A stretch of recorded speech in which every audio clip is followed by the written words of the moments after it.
দখলদার ইসরায়েলের বর্বর প্রধানমন্ত্রী বেনিয়ামিন নেতানিয়াহু হামাস নির্মূলের যে মিশন নিয়ে গাজায় গণহত্যা চালিয়ে যাচ্ছে সে আশায় গুড়ে বালি।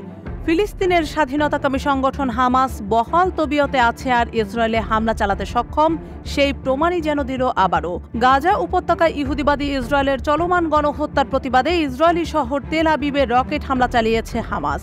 গত মঙ্গলবার দলটির সামরিক শাখা আল কাসাম ব্রিগেড তেল আবিব শহর এবং এর আশপাশে দুটি M90 রকেট দিয়ে হামলা করার কথা জানিয়েছে তারা। খবরটি নিশ্চিত করেছে এনডিটিভি।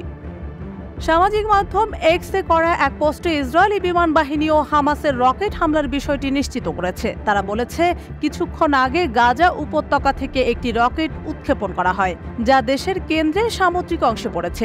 একই সময় আরেকটি রকেট উৎক্ষেপণ শনাক্ত করা হলেও তা ইসরায়েল পর্যন্ত পৌঁছায়নি।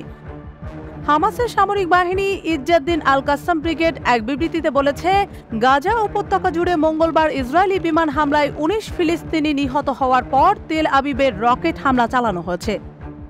বিবৃতিতে বলা হয়েছে, গাজার বেসামরিক নাগরিকদের উপর গণহত্যা ও উপত্যকার নাগরিকদের জোর করে এক স্থান থেকে অন্য স্থানে তাড়িয়ে বাড়ানোর প্রতিবাদে তেল আবিবে দুটি M90 ক্ষেপণাস্ত্র নিক্ষেপ করা হয়েছে। ইসরায়েলি গণমাধ্যমগুলো জানিয়েছে, ইসরায়েলের রাজধানী তেল আবিবে একাধিক বিস্ফোরণের শব্দ শোনা গেছে। তবে ইসরায়েলি সেনাবাহিনী দাবি করেছে, গাজা থেকে নিক্ষিপ্ত রকেটগুলোর একটি তেল আবিবের উপকূলে পড়েছে এবং আরেকটি তেল আবিবে পৌঁছাতে পারেনি। এ হামলায় কেউ হতাহত হয়নি বলে ইহুদিবাদী বাহিনী দাবি করেছে। এদিকে গাজায় যুদ্ধবিরতি প্রতিষ্ঠা করে পণবন্দীদের মুক্ত করার আলোচনা আবার শুরু করার আহ্বান জানিয়েছে আমেরিকা, কাতার ও মিশর।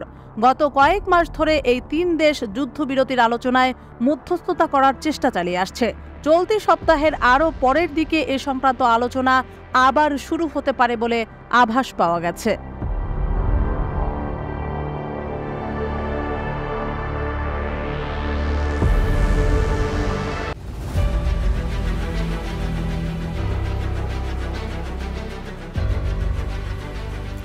মাছের রাজা ইলিশ উৎপাদনে বিশ্বে প্রথম অবস্থানে বাংলাদেশ। এরপরও দেশের বাজারে আকাশ ছোঁয়া দামে বিক্রি হয় ইলিশ। এবার কম দামে বাঙালির পাতে বড় সাইজের ইলিশ তুলে দেওয়ার উদ্যোগ নিয়েছেন অন্তর্বর্তীকালীন সরকারের মৎস্য ও প্রাণী সম্পদ উপদেষ্টা ফরিদা আক্তার। বিগত কয়েক বছর ধরে এই মৌসুমে বাংলাদেশ থেকে ভারতে ইলিশ উপহার যাওয়াটা ছিল অনেকটাই পানি ভাতের মতো। তবে রাজনৈতিক পট পরিবর্তনের পর অবস্থার কিছুটা বদল হয়েছে। গত পূজার সময়েও ভারতে ইলিশের প্রথম যে চালান গেছে, ঠিক একই দিন তার চেয়েও বেশি দামে ইলিশ কিনতে হয়েছে বরিশালবাসীকে। এখন বাংলাদেশ থেকে মাছ রপ্তানি বন্ধ। এমন অবস্থায় ভারতের বাজারে ইলিশ মাছের দাম বাড়ছে লাফিয়ে লাফিয়ে। আবার অবৈধভাবে ভারতে যাওয়া কিছু মাছ বিক্রি হচ্ছে চড়া দামে। এছাড়া শুধু ইলিশ নয়, বাংলাদেশ থেকে যাওয়া অন্যান্য মাছের দামও বেড়েছে ভারতের বাজারে। মঙ্গলবার রাতে এক প্রতিবেদনে এই তথ্য জানিয়েছে ভারতীয় সংবাদ মাধ্যম এনডিটিভি।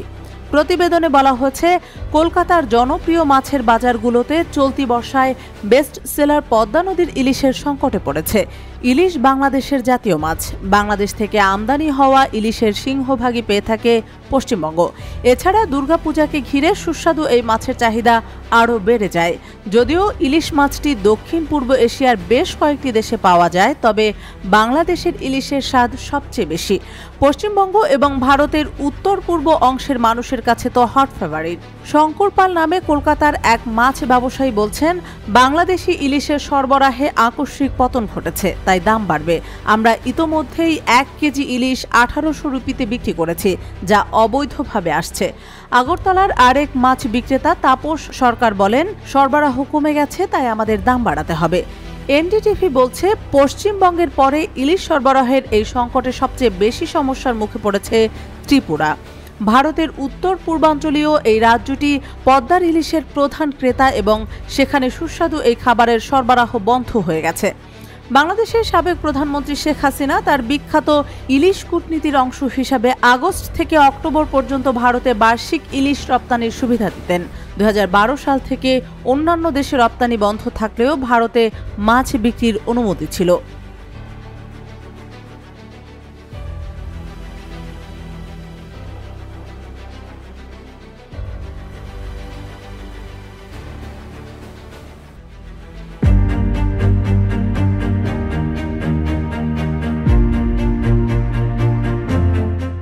যে কোনো সময় বেঁধে যেতে পারে ইসরায়েল ইরান যুদ্ধ।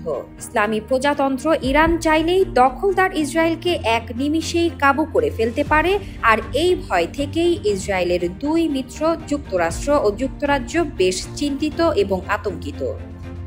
এর মধ্যে বন্ধুর সুরক্ষার খাতিরে সবচেয়ে ঘনিষ্ঠ মিত্র যুক্তরাষ্ট্র মধ্যপ্রাচ্যে গাইডেড মিসাইল সাবমেরিন পাঠিয়েছে। তবে আপাতত ইরানকে হুঁশিয়ারি এবং অনুরোধ করেই কাজ চালাচ্ছে যুক্তরাজ্য।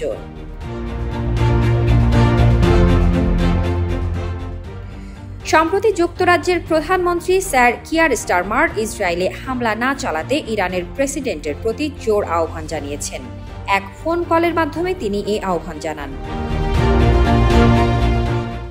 সোমবার ইরানের প্রেসিডেন্ট মাসুদ পেজেশকিয়ানকে যুক্তরাজ্যের প্রধানমন্ত্রী বলেন, একটি ভুল হিসাব নিকাশ ভয়াবহ ঝুঁকি তৈরি করতে পারে, এজন্য শান্ত ও সচেতন থাকার সময় এখনই। খবরটি প্রকাশ করেছে বিবিসি। 2021 সালের মার্চে সাবেক ব্রিটিশ প্রধানমন্ত্রী বরিস জনসন হাসান রুহানির সঙ্গে ফোনে কথা বলেছিলেন। এরপর এই প্রথম যুক্তরাজ্যের প্রধানমন্ত্রী ও ইরানের প্রেসিডেন্টের আবার ফোন কলে কথা হলো। তাদের মধ্যে দীর্ঘ 30 মিনিট আলাপ হয় বলে জানা গেছে। এদিকে এক যৌথ বিবৃতিতে যুক্তরাজ্য, যুক্তরাষ্ট্র, ফ্রান্স, ইতালি এবং জার্মানি ইসরায়েলে হামলার হুমকি বন্ধে ইরানের প্রতি আহ্বান জানিয়েছে। একই সঙ্গে এই 4 দেশের নেতারা ইরানের হামলার বিপরীতে ইসরায়েলে প্রতিরক্ষা সুবিধা এবং ইরান সমর্থিত বিভিন্ন প্রতিরোধ যোদ্ধাদের উপর হামলা চালানোর কথা জানিয়েছে। সম্প্রতি হামাসের প্রধান এবং হিজবুল্লাহর একজন সিনিয়র নেতা নিহতের ঘটনায় মধ্যপ্রাচ্যে নতুন করে উত্তেজনা দেখা দিয়েছে। ইরান উঠে পড়ে লেগেছে ইসরায়েলকে নাকানি চুবানি খাওয়াতে। এখন পরিস্থিতি যেভাবে চলছে তাতে নির্দিষ্ট করে বলা না গেলেও এটা বলা যায় যে ইরান যে কোনো সময় ইসরায়েলের ওপর বড় ধরনের হামলা করে বসতে পারে।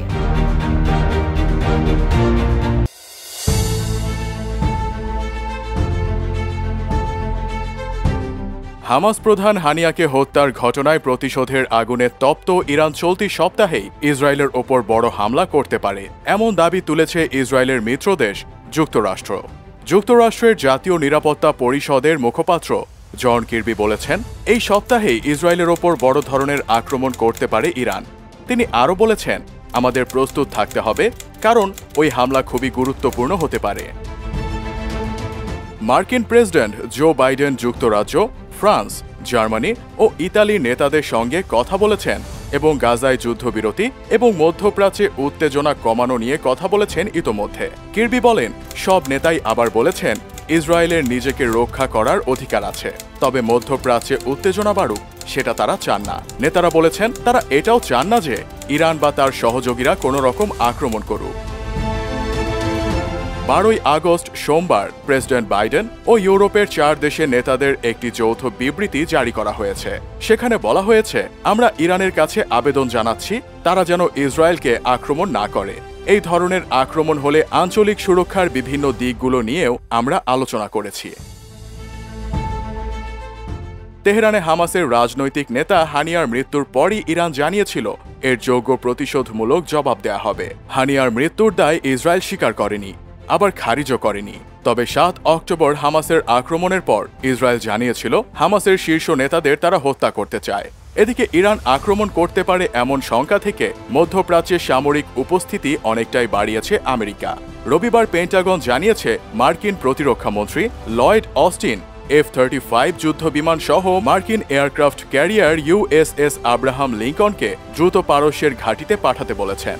এছাড়া মার্কিন সাবমেরিন USS জর্জিয়াও সেখানে যাচ্ছে। বন্ধু ইসরায়েলের জন্য যতটা সুরক্ষা বলয় তৈরি করা যায় সবটাই করতে প্রস্তুত ওয়াশিংটন। তবে আশঙ্কা করা হচ্ছে শক্তিশালী ইরানের সামরিক সক্ষমতার কাছে এইসব কোনো কিছুই পাত্তা পাবে না।